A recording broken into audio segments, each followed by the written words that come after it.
Okay, so this is the ghost theme in Geisterland. There's not much space here. And this all started, this was given to me by Blacksmith Joe, the developer of the game, with a little sketch that sounds like this.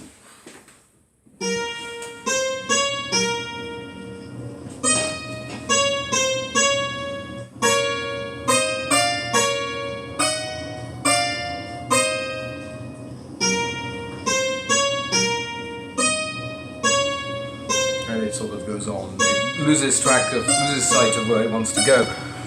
Because of course he's not a musician, although, I mean, neither am I, obviously. But, so it starts on that sort of A minor, you know, with kind of... And there's also a rhythm to it, in that it's like, you know, quarter, 8, 8, quarter, well, sorry, quarter, 8, 8, half, and that's your thing. So that's to start with. That's very versatile because you can come back. There's like sort of this like small movements on the diatonic scales on the A minor, and then it modulates the sort of relative major.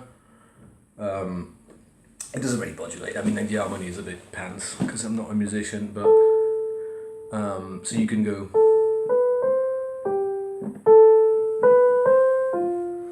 Sort of like small movement with like this sort of one note, you go somewhere and you come back.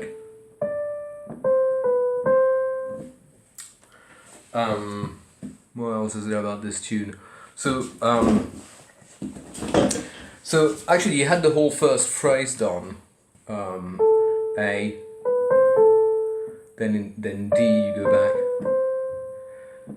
And then sort of that's where you go to do C major. And then you go back down from the F, E, D. Because there's that sort of movement that at the end of that phrase, the phrase concludes with something that breaks the rhythm of the tone.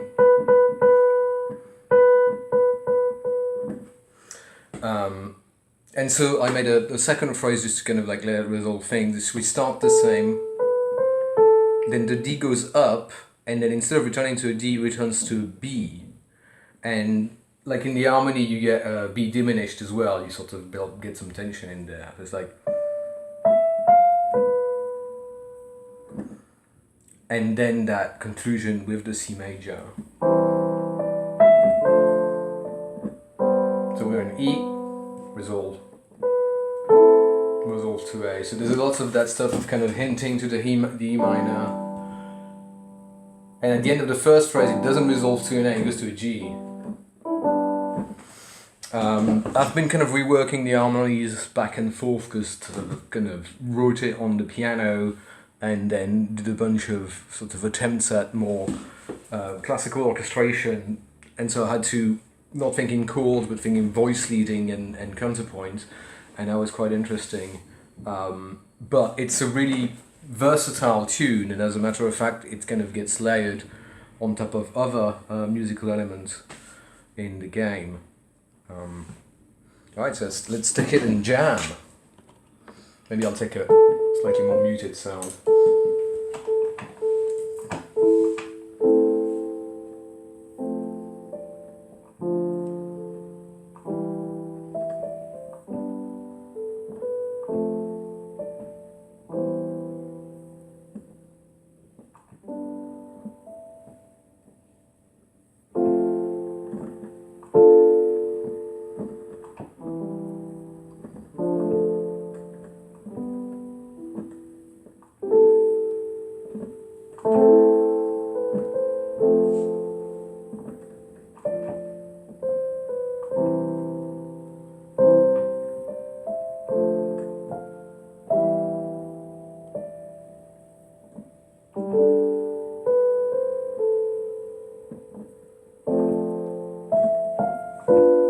Like this. Diminished! You can even like diminished 7. That's a good one. The B diminished 7 is also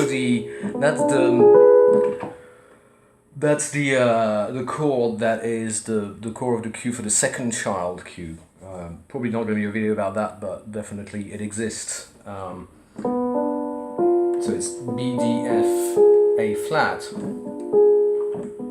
And then you continue, it's like just you stack minor thirds on top of each other. And what's great about those is that they can resolve to any of their kind of neighbors, even minor or major. So that works for us because we can either go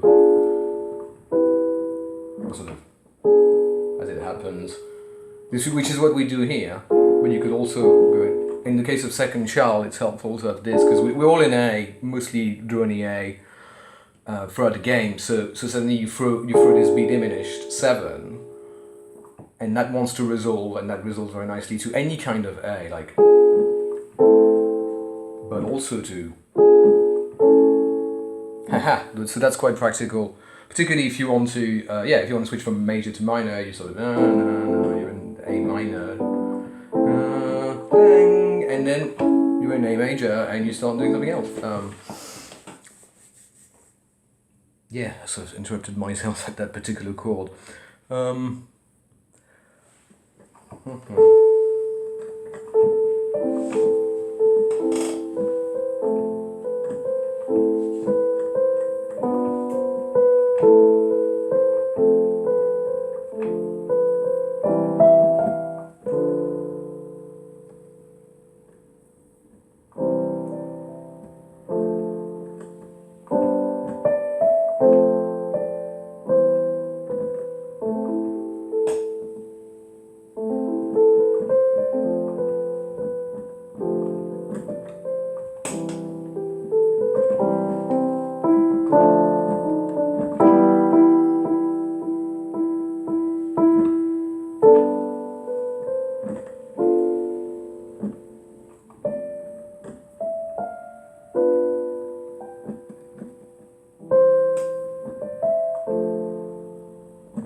So this is like all of the major modes in A minor.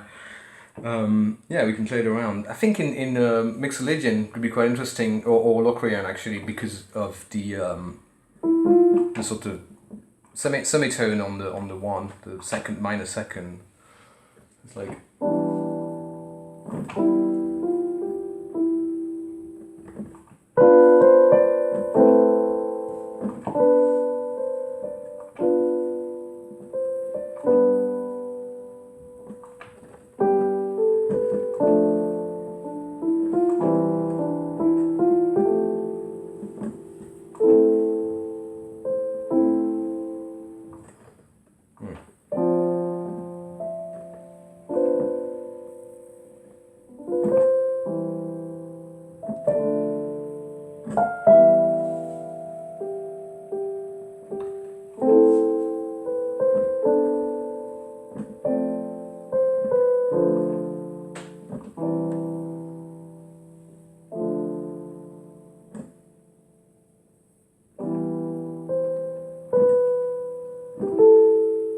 Maybe 9?